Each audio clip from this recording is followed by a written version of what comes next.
Mes chers compatriotes,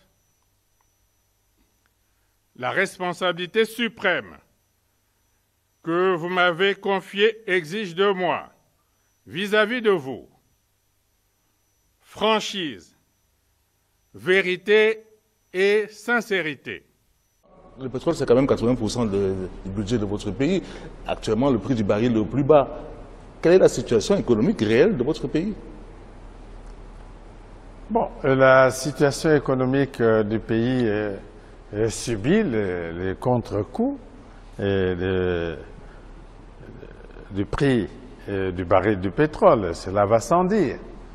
Mais nous tentons d'ajuster nos budgets et nous tentons de prendre des mesures qui sont en rapport avec les recettes actuelles de l'État sans compromettre l'essentiel. Ne pas compromettre l'essentiel, c'est permettre toujours la marche de l'État, permettre le paiement régulier des salaires des agents de l'État. Lorsque l'économie est malade, le social court le grave risque d'être à son tour contaminé.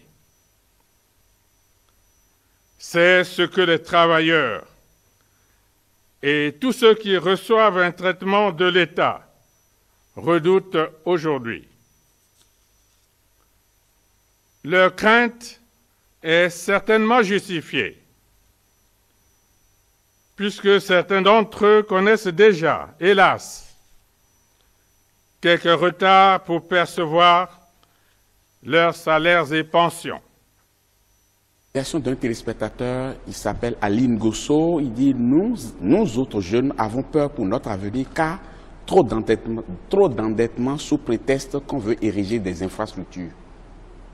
C'est une question qui pose le problème de l'endettement. Il n'y a pas trop d'endettement. Le Congo a d'abord déjà réussi à renégocier sa dette et atteint l'objectif des pays pauvres très endettés, PPTE, avec l'annulation d'une partie de la dette et le réaménagement de l'autre. Et en ce moment, de façon rigoureuse, nous suivons l'endettement du pays et on n'emprunte pas à n'importe quelle condition.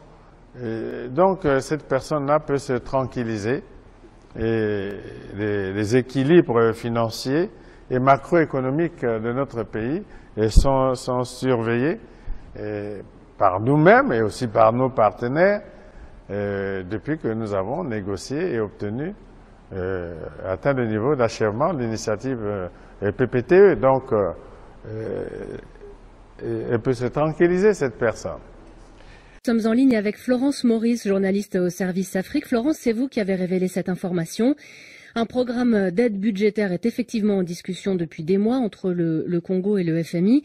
D'ailleurs, l'institution avait déjà regretté un certain manque de transparence. On va peut-être d'abord rappeler ce qui s'est passé. À quoi correspond cette dette que Brazzaville a cachée au FMI ?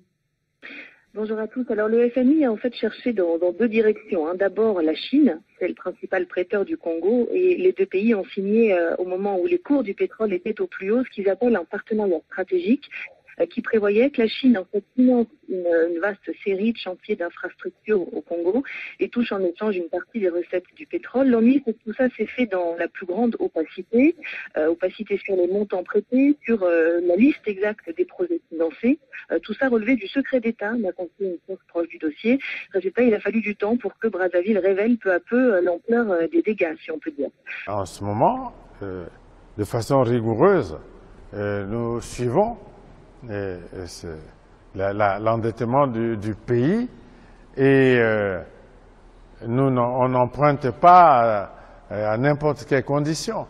Deuxième explication, la découverte par le FMI de contrats, ou plutôt la confirmation, parce qu'en fait, vous l'avez dit, le FMI avait des soupçons, des contrats passés entre plusieurs négociants en pétrole, Trafigura, Glencore ou Worldwide notamment, des accords de préfinancement donc entre ces négociants en pétrole et la Société nationale de pétrole, la SNPC, qui prévoyait des prêts accordés à l'État, enfin à cette société, en échange de futures livraisons de pétrole. Le problème, c'est que Brazzaville avait omis, on va dire, de parler de ces contrats au FMI.